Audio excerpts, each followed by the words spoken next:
உலகத்துல ரெண்டு விஷயம். இந்த ரெண்டு விஷயத்தை ஆழமா மனசுல பதிய வச்சாலே நம்முடைய எல்லா பிரச்சனைகளுக்கும் கவலைகளுக்கும் இதான் மருந்து, இதான் மந்திரமும் கூட. முதல் மந்திரம், நம்முடைய வாழ்வாதாரம் இந்த உலகத்தில் முடிவு செய்யப்பட்டது. நம்முடைய கடைசி சொட்டு தண்ணீரை அருந்தாத வரைக்கும் மரணம் நம்மை வந்தடையாது. நம்முடைய வாழ்வாதாரத்திலிருந்து ஒரு ரூபாய் யாரும் எடுத்துடவும் முடியாது, ஒரு ரூபாய் யாரும் கொடுத்துடவும் முடியாது.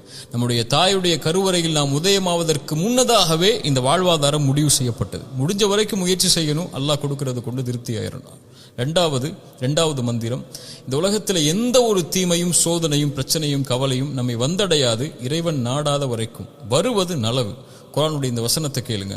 குல்லை யுஸீபனா இல்லா மா கதபல்லாஹு லனா ஹுவ மௌலானா வ அலல்லாஹி ஃபல்யதவக்கலில் முஃமினூன்.